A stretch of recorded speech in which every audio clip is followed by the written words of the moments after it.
Rajya Sabha TV के एक विशेष कार्यक्रम यादों के साए में आपका स्वागत है। मैं हूं आपके साथ इरफान। फिल्मों का हमारी ज़िंदगी के साथ गहरा रिश्ता है और फिल्मों ने हमारी स्मृतियों को, हमारे बोध को, हमारे जीवन को गहरे प्रभावित किया है। फिल्मों की बातें करेंगे आज अपने एक बहुत ही ख़ास मेहमान के साथ, लेकिन उससे पहले उनका परिचय।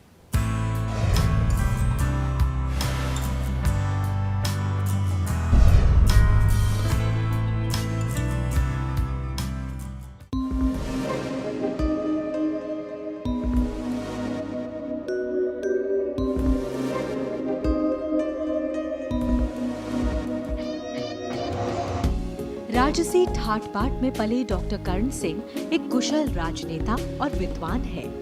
गीत संगीत के अलावा जीवन की तमाम कोमल सरस विधाओं से उनका गहरा नाता है। फिल्मों के कई दौर उनकी नजर से गुजरे हैं और हर दौर से उनका नाता अटूट है। दिल्ली में उनके घर पर हमने उनसे मुलाकात की और उनकी यादों के तार छेड़ने की कोशिश की। डॉक्टर कर्ण सिंह जी, स्वागत है प्रोग्राम में आपका बहुत बहुत। सबसे पहले तो हम आपसे ये जानना चाहेंगे जी, 20वीं सदी में फिल्में जब आई बनकर जी हाँ, पूरे समाज को एक तरह से गहरे आलोड़न में डाला। आपसे जानना चाहेंगे कि फिल्मों को लेकर आपकी यादें कहाँ से शुरू होती हैं? ऐसा है इरफान के सबसे पहले फिल्में हमने देखी थी बंधन और कंगन, दो फिल्में थी, अशोक कुमार और लीला चिटनीस। ये रॉक्सी थिएटर होता था मुंबई में। ये उन दिनों में गालिबन 1940-1941 की बात है।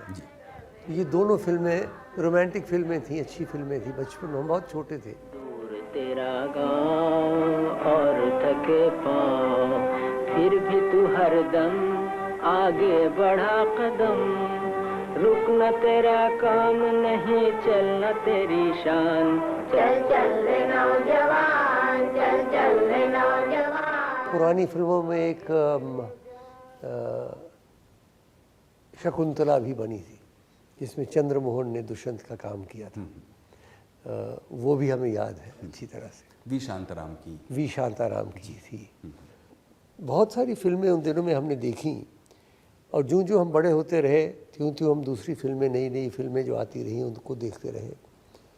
तो 1950 से आगे तो जो फिल्में करीब करीब मशहूर थी वो सभी हमने देखी। बहुत सारी फिल्में तो कश्मीर में ही शूट की गई और बहुत सारी फिल्में जो थी हमने कश्मीर में देखी और दिल्ली में देखी। आपने बंधन और कंगन की बात की, ये शायद आपकी शुरुआती देखी हुई फिल्मों में से एक होगी। कुछ याद आता हो अगर आप? नहीं, याद ये है कि अशोक कुमार और लीला चिटनीस थे और कंगन में आखिरी सीन था कि वो तो दोनों कंगन दरिया के किनारे रख के और अपने आप को दरिया में बहाने के लिए जा रही थी। तो ऐन मौके पे फिर अशोक कुमार आ जाते हैं और उसको बचा लेते हैं। इसीलिए कंगन मुझे याद है। 2 बीघा ज़मीन में एक तो जो उन्होंने बताई सारी कहानी बताई और उसमें जो गाना था अपनी कहानी छोड़ दिया, कुछ तो निशानी छोड़ दिया, कौन कहे इस ओर तू फिर आए ना आए। अपनी कहानी छोड़ जा, कुछ तो निशानी छोड़ जा, कौन कहे इस ओर तू फिर आए ना आए। बहुत अच्छी मार्मिक कहानी भी थी और गाना भी थी और बलराज साहनी उन पर और दोनों ने बहुत अच्छा कार्य किया। वो मनोरंजन वाली फिल्म नहीं थी लेकिन एक विचार बदलने वाली फिल्म थी।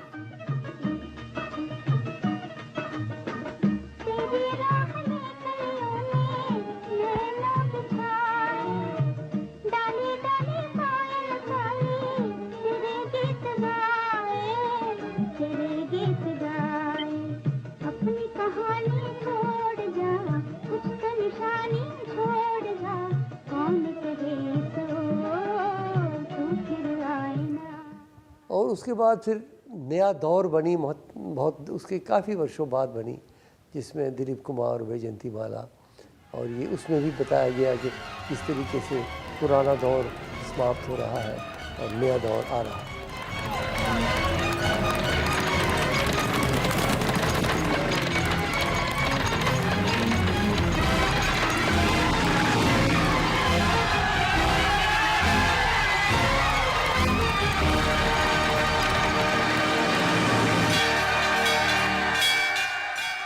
कुछ ऐसी फिल्में होती हैं जिसमें कि जो सामाजिक परिवर्तन है उसकी तस्वीर दिखाई देती है, और कुछ होते हैं मनोरंजन के लिए, जैसे कि मुग़ल आज़म बहुत ही अच्छी शानदार फिल्म। मेरे ख़्याल में सबसे खूबसूरत एक्ट्रेस मधुबाला थी जी। उसमें मुझे कोई शक नहीं। मुग़ल आज़म में भी, और हावड़ा ब्रिज में उनका एक गाना है आइए मेहरबान, वो बहुत कमाल का गाना है। जी।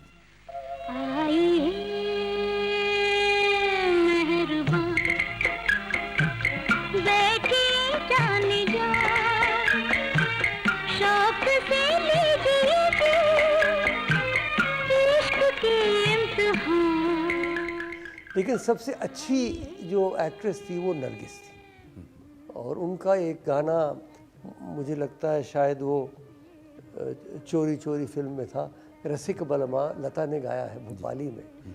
अगर लता जी ने तो कोई लाख गाने गाए होंगे, लेकिन एक गाना अगर चुनना होगा तो वो रसिक बलमा जो गाया उन्होंने वो चुनना चाहिए। रसिक बलमा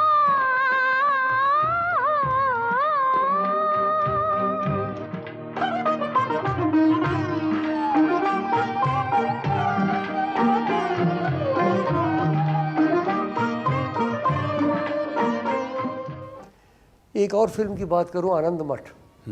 आनंद मठ बनी थी बंकिम चंद्र चटर्जी की प्रसिद्ध नॉवेल उपन्यास पे, और उसमें प्रदीप कुमार एक्ट कर रहे थे, पृथ्वीराज कपूर भी थे, और उसमें जो गाना वो भी भोपाली में जो गाया वंदे मातरम, क्योंकि जिस तर्ज से हम गाते हैं अक्सर वो तर्ज इतनी प्रभावशाली नहीं, लेकिन वंदे मातरम की जो उन्होंने भोपाली में गाई थी क्या वो बात बड़ी प्रभावशाली। बिल्कुल, लता और मैंने मंगेशकर की आवाज़ में वो एक अद्भुत गाना है।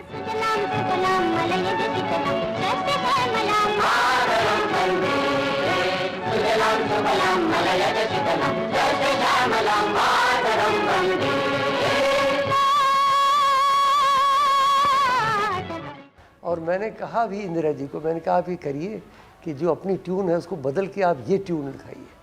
तो अरविंद आश्रम के एक क्वायर बहुत अच्छा गाता था ये, तो उनको भी मैंने गवाया वगैरह, लेकिन वो बात हुई नहीं क्योंकि उसमें कुछ जोश है।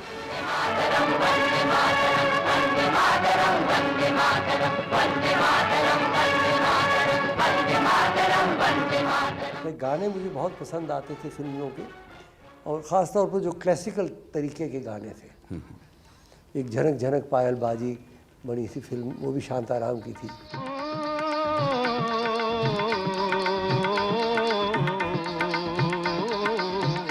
हमें गोप ग्वाला कहते हैं, हमें गोप ग्वाला कहते हैं, और कृष्ण दिया है नाम हमें, नाम हमें। तो मैं कहाँ से गिनना शुरू करूं कि कितने फिल्में हमने देखी और कितना आनंद लिया हमने फिल्मों का। फिर कुछ भयंकर फिल्में भी बनी, अपराधी कौन, बहुत अच्छी फिल्म थी अपराधी कौन। आखिरी 2 मिनट तक ही पता नहीं चलता है कि कौन अपराधी है, आखिरी 2 मिनट। फिर एक कोहरा भी थी, वो भी ज़रा थोड़ी डिप्रेसिंग फिल्म थी। और फिर मनोरंजन की फिल्म थी शम्मी कपूर वाली, कश्मीर की कली, और तुम सा नहीं देखा, और इस किस्म के गाने थे। मोहम्मद रफ़ी की आवाज़ मुझे बहुत ही पसंद थी। तुम भी हंसी रुत भी हंसी, आज ये दिल बस में नहीं, तुम भी हंसी रुत भी हंसी, आज ये दिल बस में नहीं, रास्ते खामोश हैं, धड़कने मत हो। बैजू बावरा में ऐसे भजन गाए मोहम्मद रफ़ी ने कि बिल्कुल मार्मिक भजन थे, और वो एक से एक मालकौंस में गुरु बिन ज्ञान कहाँ से पाऊँ, मालकौंस में गाया उन्होंने, बहुत अच्छा गाया। और बैजू का वो रोल प्ले कर रहे थे भारत।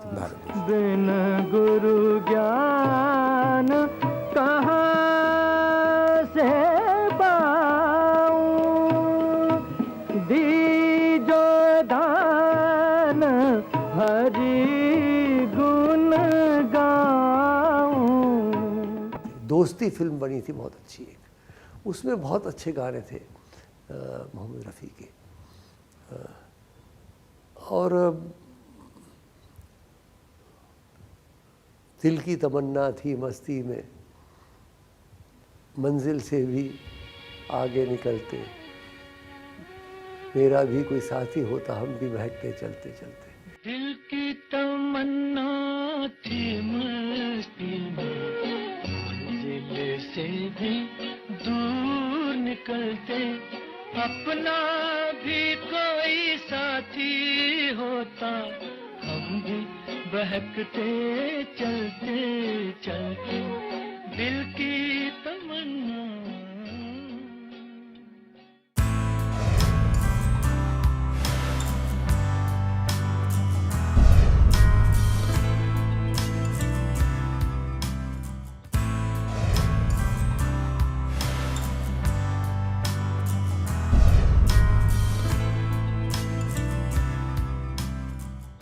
ब्रेक के बाद एक बार फिर से आपका स्वागत है। हम हैं प्रोग्राम यादों के साए में और आज अपनी यादें ताज़ा कर रहे हैं हमारे साथ डॉक्टर कर्ण सिंह। डॉक्टर साहब, आपने कहा कि फ़िल्मों में कई ऐसी चीज़ें हैं जो एक आदमी को खींचती हैं। जी। वो फिल्म की कहानी हो सकती है, वो फिल्म का म्यूज़िक हो सकता है, उसके फिल्म के हीरो हीरोइन हो सकते हैं, फिल्म में छुपा हुआ सामाजिक संदेश हो सकता है। प्राथमिक रूप से आपको क्या लगता है कि कोई एक फिल्म आपको क्यों खींचती होगी? ये सब बातें खींचती हैं। देखिए ना, फिल्म में हीरो हीरोइन प्रभावशाली हो, सुंदर हो और अच्छे कलाकार हो, वो भी खींचती है। संगीत बहुत खींचता है मुझे तो, क्योंकि मैं संगीतज्ञ हूँ, संगीत का पुजारी हूँ। तो नृत्य तो हमारे फिल्मों में दुर्भाग्य से होता नहीं, हालांकि इतनी अच्छे अच्छे नृत्यांगना आई हैं फिल्मों में।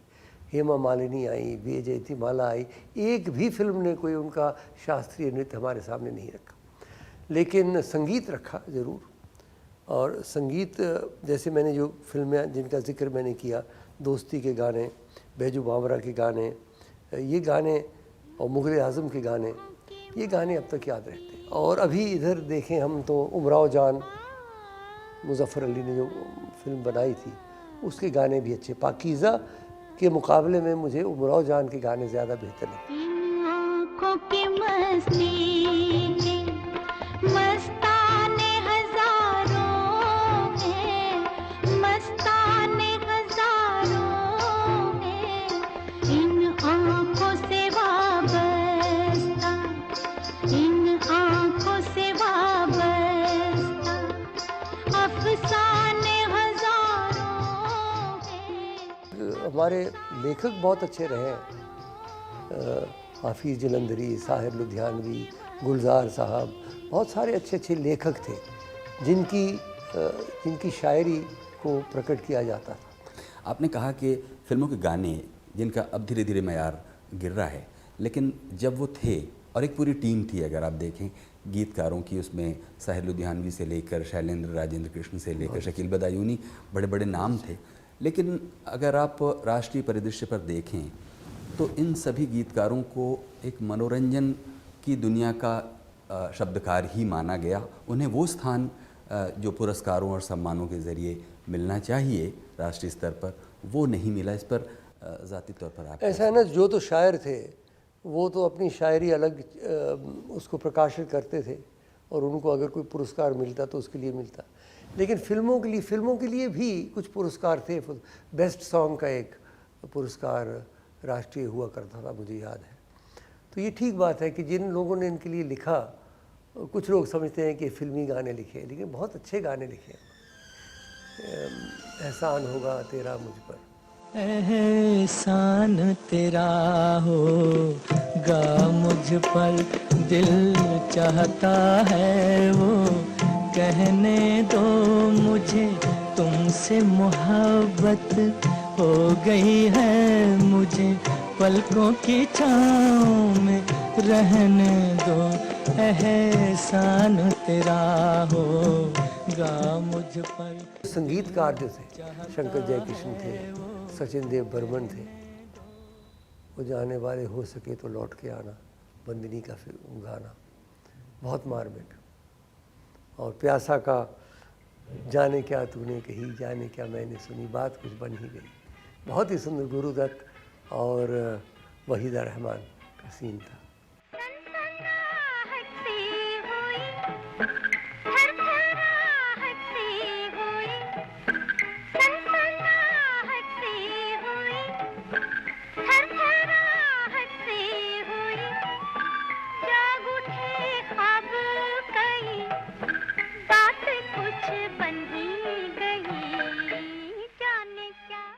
मुझे तो सचिन देव बर्मन तक जो गाने हैं वो गाने मुझे पसंद हैं। उसके बाद जो आजकल गाने बने हैं, 20 साल में मुझे एक भी कोई गाना नया याद नहीं। जितने गाने मुझे स्मरण हैं वो सब प्यासा और बंधन तक ही सीमित थे। उसके आगे एक दो दीवाने शहर में, शाम या दोपहर में, आबदाना मांगते हैं आशियाना मांगते, वो एक गाना था। दो दीवाने शहर में, रात में या दोपहर में, आबदाना आबदाना ढूंढते हैं एक आशियाना, ढूंढते हैं आबदाना ढूंढते हैं एक आशियाना, ढूंढते हैं दो दीवाने शहर में। एक्टर्स में मुझे पृथ्वीराज कपूर जो थे, पृथ्वी वल्लभ एक फिल्म बनी थी उनकी, पृथ्वीराज कपूर और दुर्गा खोटे, बड़ी पुरानी फिल्म थी। पृथ्वीराज कपूर का अपना जो, और मुग़ल आज़म में जो उन्होंने अकबर का एक रोल किया है, अब भी जब अकबर का सोचते हैं तो पृथ्वीराज कपूर ही दिखते हैं। अकबर न जाने कैसे थे कैसे नहीं थे, दिखते पृथ्वीराज कपूर ही। खुदा अर्जन की बगावत हमें मंजूर है। वक्त मुअर्रिख से कहो हमारे बागियों की फहरिस्त में एक आशिक का नाम भी लिख ले। मान सिंह काबिला होगा, माबदालत बनफ्से रफी से जंग में शरीक होंगे। वैसे दिलीप कुमार, देवानंद, राज कपूर, राजेंद्र कुमार, ये सब अच्छे एक्टर्स थे, अमित, और इन सबको मैं जानता हूँ।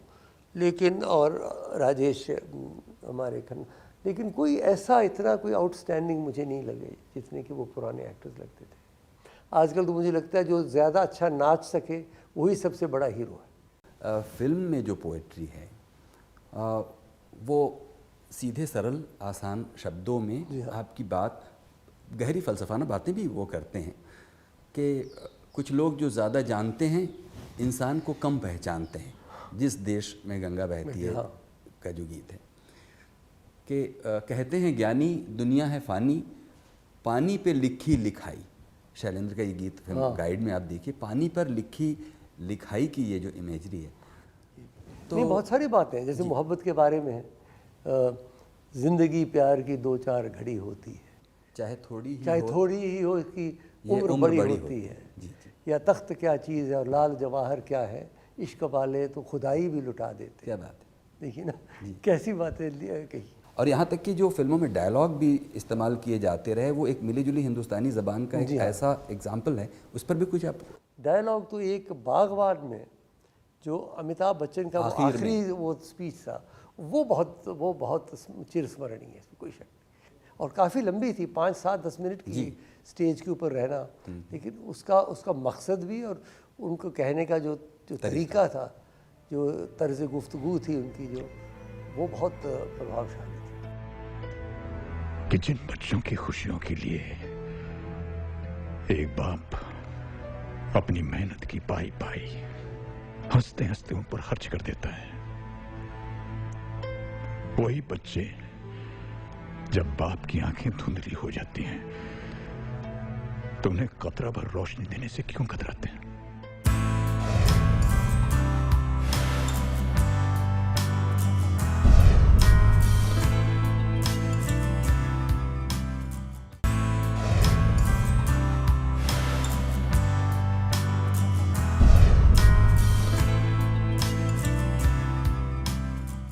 स्वागत है एक बार फिर से प्रोग्राम यादों के साए में, जिसमें आज हमारे साथ हैं डॉक्टर कर्ण सिंह।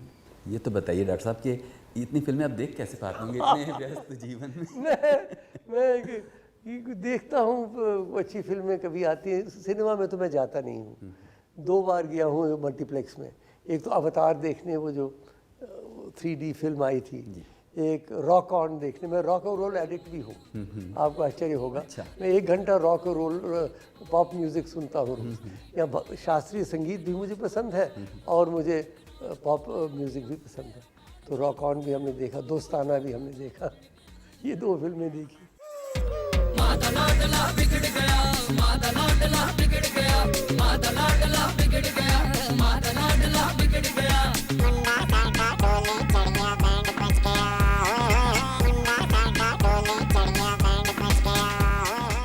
कभी आपको लगा कि फिल्म देखते हुए रोने लग गए? हाँ, बहुत बार। मैं तो बहुत जल्दी रोता हूँ फिल्म में, आश्चर्य होगा आपका। मैं और महारानी इकट्ठे चलते थे, वो नहीं रोती थी, मुझे तो बहुत जल्दी रोना आ जाता है। ऐसी कोई आखिरी फिल्म जिसमें आपको पता याद नहीं आता? कौन सी फिल्में होती होंगी जिसमें कि बहुत मार्मिक कोई सीन हो तो मुझे तो आंसू बहने लगते हैं। ये जानते हुए भी कि वो एक मशीनी रिप्रोडक्शन लेकिन है। वैसा देखा जाए इरफान, तो सारी ज़िंदगी ही एक फ़िल्म है, किसकी बनी है आलम नापायदार में। लेकिन इसमें भी हम रहते हैं, इसको भी हम देखते हैं, इसका भी मज़ा लेते हैं, इसका भी सीन देखते हैं। इसी तरीके से फिल्म पे जो होता है, जाहिर है वो नहीं हो रहा, लेकिन वो जो आइडिया है, वो जो एक सीन है, वो अगर होता है तो उसमें बहुत रोना आता है मुझे तो। फिल्मों ने इंसान को ज़ाती तौर पर तो प्रभावित किया ही है, मुकम्मल तौर पर समाज में उसका असर बहुत असर पड़ा है। जैसे मैंने बताया, जो वो प्रोग्रेसिव आर्टिस्ट का ग्रुप था, जो थोड़े से वामपंथी फिल्में बनाई थी उन्होंने, जैसे 2 बीघा ज़मीन और कुछ और थे, उससे ये हुआ कि जो एक परिवर्तन हो रहा है, आर्थिक परिवर्तन हो रहा है, सामाजिक परिवर्तन हो रहा है, उसके बारे में समाज को बहुत प्रभावित किया। बहुत सारी फिल्में बनी हैं जो महिलाओं के साथ जुल्म होता है, जो बहुओं के साथ जुल्म होता है और किस तरीके से वो तकलीफ़ भोगती हैं, वो भी लोगों के सामने रखा गया। कई फिल्में आई हैं जिसमें कि नई तकनीकी जो है वो कैसे प्रभावित होती जा रही है, जैसे नया दौर आया था। कई फिल्में ऐसी हैं जैसे तारे ज़मीन पे जो पसमानदा दिमाग के लोग हैं उनको कैसे देखा जाता है, उनको पछाड़ना नहीं है, उनको आगे ले आना है। तो बहुत सारे ऐसे क्षेत्र हैं कि जिनमें समाज को फिल्में जो है वो अच्छी। सर ये पढ़िए मिस्टर अवस्थी। ये कैसे पढ़ सकता हूँ मैं? ये तो चाइनीज में है। अरे कोशिश तो कीजिए, चलिए ध्यान दीजिए। क्या बेकार की बात कर रहे हैं, मैं कैसे पढ़ सकता हूँ? आप बदतमीजी कर रहे हैं, आपका रवैया ठीक नहीं है, ये आप शैतानी कर रहे हैं। कुछ ऐसी ही कैफियत होती होगी ईशान की, अक्षर ही समझ में नहीं आते होंगे। इस पढ़ने लिखने की तकलीफ को डिसलेक्सिया कहते हैं। एक ही मुझे शिकायत है कि बहुत वायलेंस, तशद्दुद बहुत बढ़ गई है, हिंसा बहुत बढ़ गई है फिल्मों। जैसे अमेरिकन फिल्म्स का है ना जी, मार धाड़ ये वो, उससे कुछ बच्चों के जहन के ऊपर अच्छा असर नहीं पड़ता। अगर बचपन से ही वो देखते रहें कि लोग एक दूसरे को मार रहे हैं, पीट रहे हैं, काट रहे हैं, उड़ा रहे हैं, तो फिर बड़े होकर उनको क्या कदर होगी ज़िंदगी की। तो फिल्म में बड़ी ताकत है। लाखों लोग भारतवर्ष में, विदेश में फिल्में देखते। मैंने जब जापान के साथ अभी कल्चरल फेस्टिवल किया, उनकी एक ही डिमांड थी, रजनीकांत को भेजिए। मैं आश्चर्यचकित हो गया, मैंने कहा जापान का रजनीकांत के साथ क्या तुक नहीं, मैस फॉलोइंग रजनीकांत की वहाँ जापान। तो भारतीय फिल्म्स का भारतवर्ष तक सीमित नहीं रही हैं, सारे विश्व को प्रभावित कर रही हैं। तो इसलिए लुब्बो-लुभाव ये है कि फिल्म जो है एक बहुत पावरफुल मीडियम है, एक बहुत सशक्त माध्यम है हमारे समाज को और हमारे व्यक्तित्व को प्रभावित करने के लिए। वो अगर अच्छी फिल्में बने तो प्रभाव अच्छा पड़ेगा। डॉक्टर साहब, बातों का सिलसिला ख़त्म करें उससे पहले आपसे चाहते थे कि डोगरी में कोई एक भजन आप हमें। डोगरी तो ज़्यादा डोगरी भजन लिखे हैं मैंने। जी जी। रौंदे हो बीच पहाड़ शंभु तेरी जय बोलो, रौंदे हो बीच पहाड़ शंभु तेरी जय बोलो, जय बोलो नटराज शंभु तेरी जय बोलो, जय बोलो नटराज शंभु तेरी जय बोलो, रौंदे हो बीच पहाड़ शंभु तेरी जय बोलो। क्या बात है। एक पल पल बही जाना पे भी शायद एक वो पल पर बही जाना, वो तो पे डोगरी एक गीत, भजन अपने इस वो बहुत प्रसिद्ध गाना है डोगरी का। या कुंजा उड़िया पे शायद एक कुंजा उड़िया में एक भजन आपने कैसे पढ़ी ये सब? मैंने भजन गाए में स्वयं गाने भी गाए हैं, केवल भजन नहीं गाए हैं गाने। लेकिन अब गाना इतना ही, अब अगली बार अगले मुलाकात।